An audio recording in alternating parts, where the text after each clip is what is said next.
にちは。スピリチュアルで夢実現を提唱するスピリアルアカデミー、ザガイアハウスオーストラリアの開運先生術師、新海真希です。さあ、今日は11月20日のサソリ座の新月についてのお話です。今回のサソリ座の新月ですね、ぜひ皆さん変わりたい人にとっては変われるチャンスですから、最後まで聞いていただきたいと思います。私も長い先生術師としての経験がありますし、多分見ていただいている多くの方より私は年上で、人生100年としても、特に半分はもう過ぎているんですけれども、そういう人生の中でやはり後悔していることとか、あの時にああ言えばよかった、あれやればよかったっていうのを皆さん持ってると思うんですね。私は多分もういっぱい持ってます。でもそういうやり直して新しい自分として変容して再出発をできるっていうのが、サソリ座の新月の特徴です。しかも今回すごく特別なアスペクトを作っているので、それが強力だと思います。2026年、本当に先生術が面白い年になります。ずっと20年以上私は先生術やってるけど、こんな面白い天体の動きをする年はないです。ですからね、そこに備えて今のうちにその仕様に変わっていけるように変容しておくというのは大いにおすすめでございますので、ぜひ今日の、動画を最後まで見ていただきたいと思います。そしてですね、まずちょっとシェアをしておきます。ちらっと新月図。ね。これ新月図です。で、今回日本の東京で出しておりまして、15時47分。日本では7ハウスのサソリ座の新月となります。アセンダントが牡牛座、MC はヤギ座で、冥王星が水亀座一度でカルミネートをしています。ちょっとこういった専門用語は別に、理解する必要は全然なくてですね、最後にちゃんと何なのっていうメッセージを伝えますので、そこだけぜひ、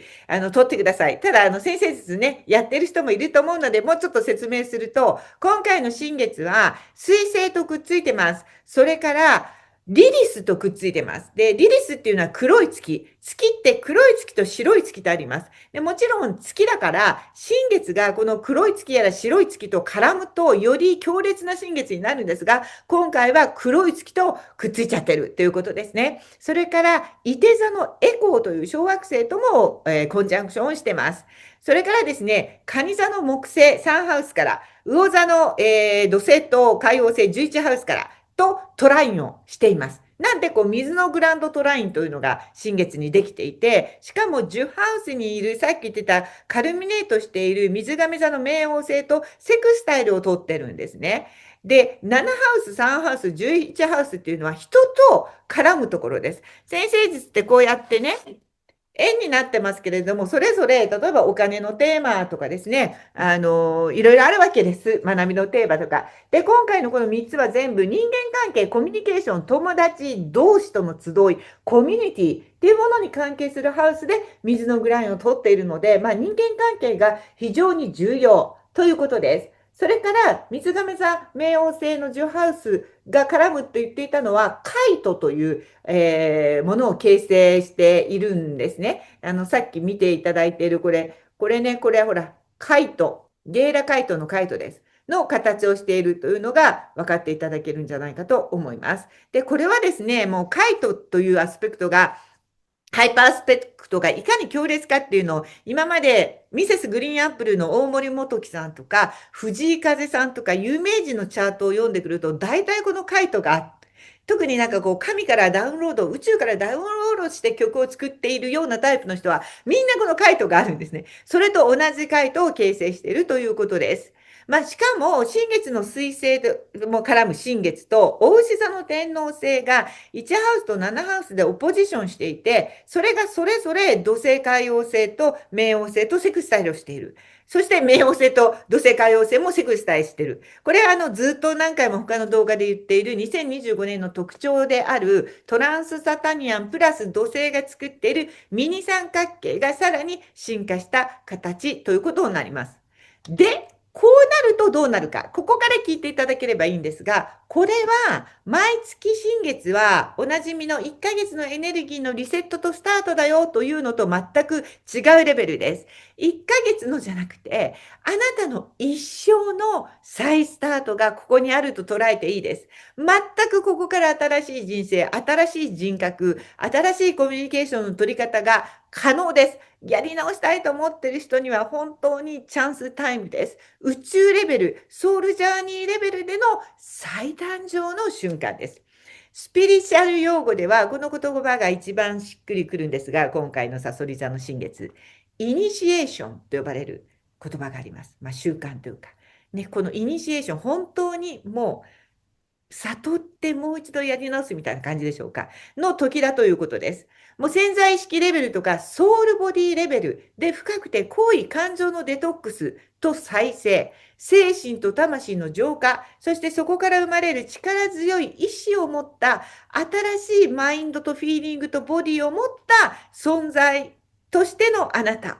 への変容の時です。よく私はサソリ座って魔法使いよねって言うんですけど、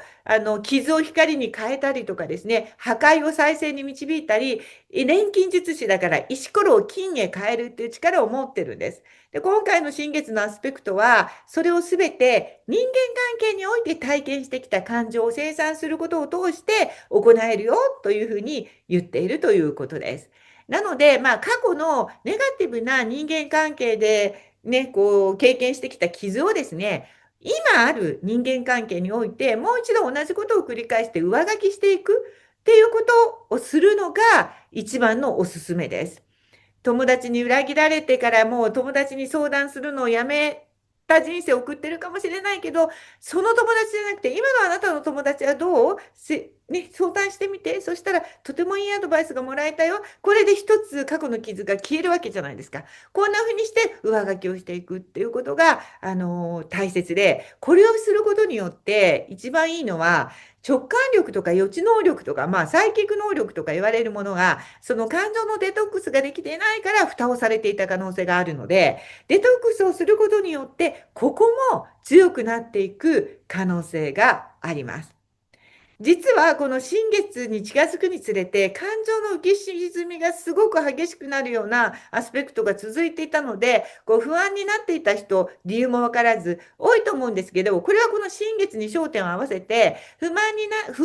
ってきているでしょ。だからその正体を見つけて、それって過去の何から来てるの、それをやり直してねという宿題をやるために起こっていたことです。なので、ぜひ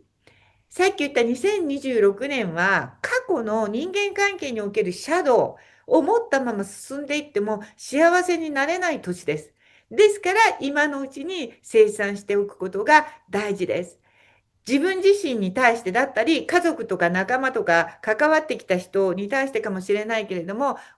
一つのね、出来事から愛せなくなってしまった人、信じれなくなってしまった人が多いと思うんです。で、愛せない自分への罪悪感とか、信じられない自分への罪悪感。それは時にその人じゃなくて自分を信じられないっていう場合に出ることもありますが、その罪悪感をね、ここで手放していってほしいんです。それによって、さっきも言ったように、今まで封印していた力が動き出します。そのリリスが絡んでいるというエネルギーはかなり強力で、そこにエコーという小惑星がかかっているので、聞こえない声を今聞こうっていうか聞こえないようにしていた。もうね、なんだ、直面するのを恐れていたみたいなところをもう一度ロックを外していきましょう。そして、やるべきことは、あなたはもっと幸せにいいんだという許可を与えることです。過去の失敗とか自分がやってしまったこととか人に言われたことによって、私って幸せになれないんだ。私この程度なんだ。で、いいって設定してしまってる人がとっても多いんです。私は個人セッションを本当にたくさんやらせていただいていて、やっぱりこれが一番大好きで、YouTube で話すのも好きなんだけど、直接やっぱりほとんどオンラインですけれどもね、人と対話して、YouTube のおかげでたくさん日本の方からオンラインセッションを申し込んでいただいているんですが、本当に一人一人みんな愛すべき存在なのに、自分自身の幸せを信じてない方が非常に多くてもったいないです。で、それをもう一度ね、信じてもらえる。それが個人セッションでもありますが、さそり座新月をきっかけにやりやすくなると思います。ただし、リリスが絡んでいるので、あとペルセポネっていうね、小惑星のスクエアもちょっと気になるので、誠実で正直でないと難しいです。策略とか誰かを騙すとか、そういう方向で今人間関係が動いている人は、ちょっとかなり落とし穴にこの後はまるので、気をつけてください。ということです。新月の数日前に、毎月もうずっと何年も何年もオンラインお茶会というのを開催して、新月図を事前に読むということをやっています。そこではね、もっと、詳しく話をさせていただいておりますが、そこではね、私がどうやって直感力を鍛えてきたか、長年続けている習慣、効果があることなどもシェアしています。気になる方は、そういうお茶会動画とかもですね、ノートの方から申し込みができたりしますし、そもそもオンラインのお茶会毎月やってるのは、どなたでも参加ができるので、有料ではありますが、また交流のきっかけにもなるので、よかったらチェックしてください。で、今回、変容は、破壊ではなくて、2026年を新しいあなたでスタートするための進化だということを覚えておいてください。一人一人にとっての一つの時代の終焉です。これからの新しい日本が今始まってるでしょう。日本なんか特にこんなに政治が変わる。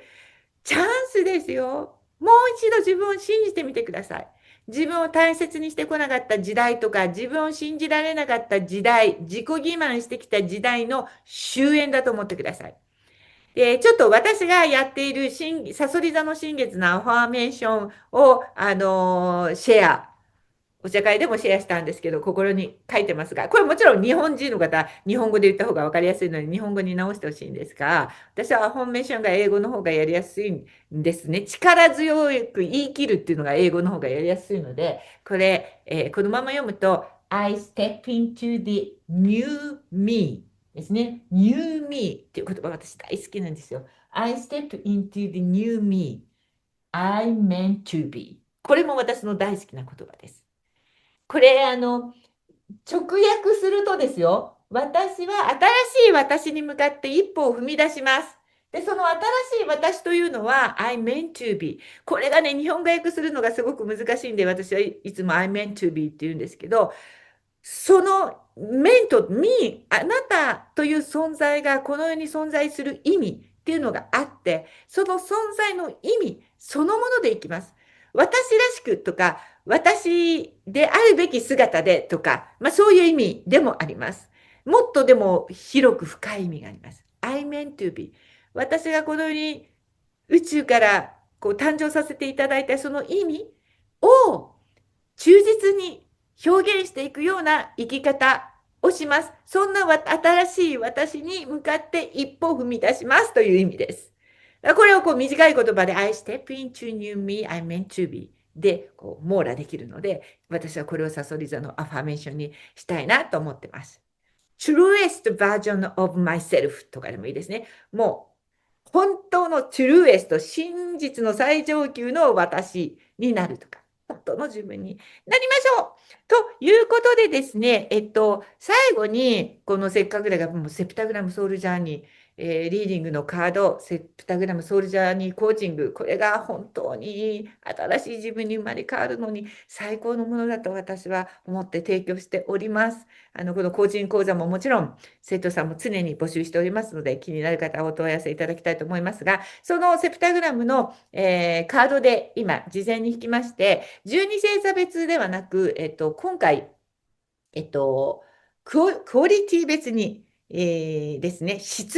先生術は、エレメントっていう分け方、火とか風とかもあるんですけれども、質という分け方があって、活動級、不動級、柔軟級という分け方ができます。この12項、だから3つに分けると4つずつ所属するんですけれども、まずですね、今回、活動級の皆さんへ1枚引きをしました。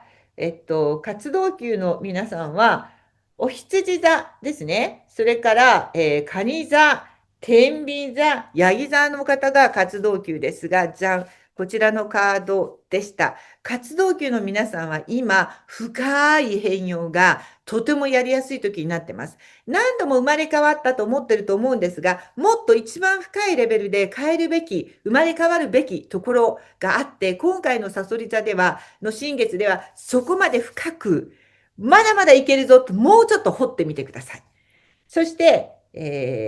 不動級。不動級の方がちょっと今回、しんどい思いをしている方は多いと思うんですが、不動級さんは、お牛座さん、獅子座さん、それこそ、さそり座さんですね。それから、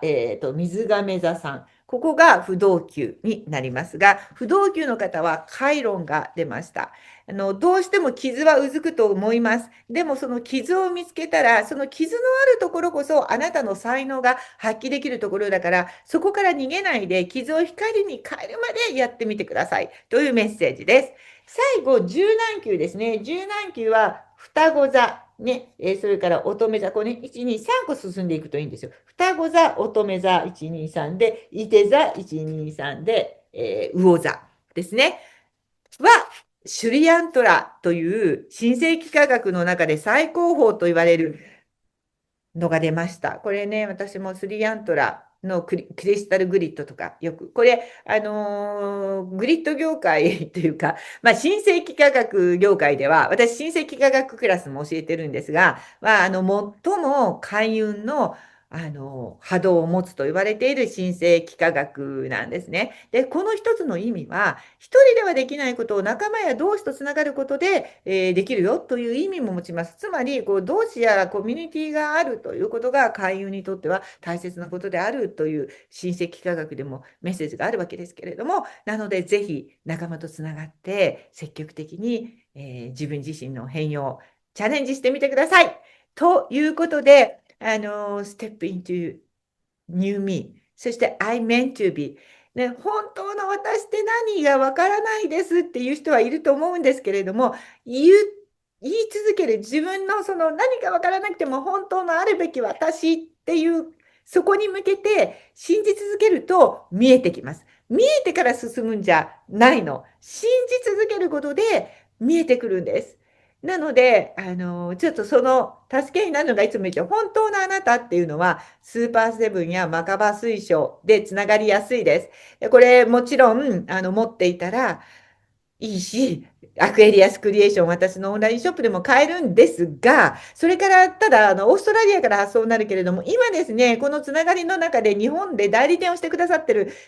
方が何人かいます。なので、ガイアハウス、正規代理店とSNS なんかで入れると日本からも買えると思うので探してみてほしいんですが、そうじゃなくてもね、これお金使っちゃいますけれども、見るだけでも効果があるんですね。なのでこうやっていつも最後に見せてます。ちょっとこれを見ながら I meant to be 本当のあるべき私に近づきますっていうイメージを持ってみてください。ということで以上です。素敵な新月をお迎えください。